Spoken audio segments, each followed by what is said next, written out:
We gotta figure out how to get this one. This is the hero shot. Since everybody's back. This we can get.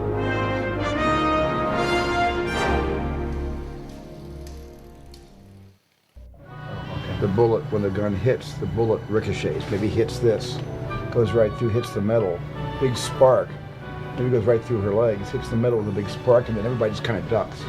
And that gives him the moment. We actually came on to Indiana Jones as some of the first people involved. Steven would sit down with us and he'd say, I've got an Area 51 environment, and I want this to be in South Nevada, and I've got a diner, and I've got these characters. I've got Mutt, Mac, Oxley, obviously Indy and Marion.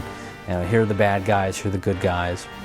But it was funny because even though we knew a lot about what was going on, I never really had access to the script or any grand plan until much later in the process. So it sort of unfolded in front of us, as sort of this mystical thing. Now we have to see it unrolling, though. He's got to fall out of frame. We got to see the thing unrolling. Steven almost knows exactly what he wants right from the beginning, and just tells you what it is. Look, bam. Bam, that's good. And I'll tell you something else I would do. I'd carry them in. I would pan them in. Instead of just holding on this, I'd pan them in, because remember, they're running. Yeah. They're running, so just take them down one of those aisles and just pan them into this frame. Steven would draw things for us, and Steven's drawings are very rudimentary, but the amazing part is that they all work. He'll sit down and he'll sketch out just a little 1-minute drawing about a shot, put a frame around it, that's your framing, and then he'll do A, B, and C positions. And you go into Maya and do the 3D world, and it works. I mean, the lens works, the framing works, the timing works, everything works. And then we cut in and he catches her. Oh, okay. And then we have dialogue like old times. He looks at her and smiles, says like old times. And then to have that transcribe into an actual 3D working shot is pretty incredible. And that's basically how the process works. But we don't have here, we don't have the geography of how this happened.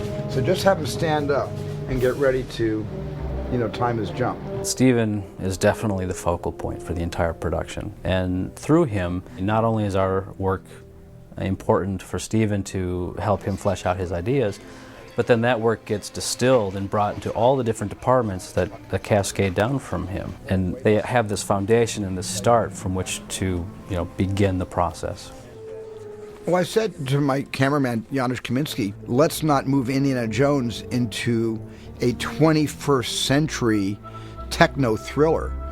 Indiana Jones has to stay traditional, and in order to do that, let's not change the lighting style from what Douglas Slocum established on the first 3 adventures.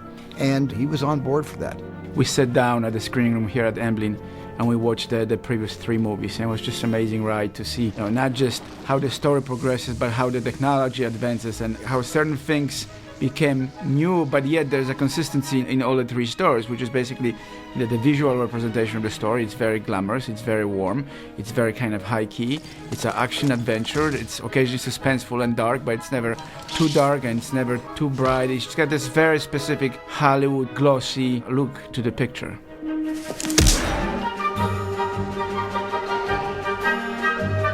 I hadn't worn the Indiana Jones costume for 18 years. And early in our production process, the costume was sent to my house for me to try on, to see where we would have to change sizes. And I put it on, and it fit like a glove. I felt really comfortable and ready to go. With the iconic look of Indiana Jones, there's no updating really, except if you go back to Indiana 1 and 2 and 3, you're going to see nuanced differences in his look. And I was under great pressure for me to try to duplicate an iconic picture, and I had to come up with the right stuff. And through referrals, I ended up with a guy named Stephen Delk in Mississippi, and he came up with the perfect hat, great hat body, heavyweight and everything. And so I said, are you up to making me 30 of them? Well, I'll certainly try. I got a few hats in, and we did a screen test on all of his new clothes. And the first thing Steven said when he saw the hat was, oh, great. He said, I lost sleep over thinking you would be able to come up with the hat, and I'm thrilled to death with the way the hats came out, and everybody seems to be happy with them. And the jackets, I found a guy named Tony Novak, and he came up with the greatest jacket. Everything was to perfection.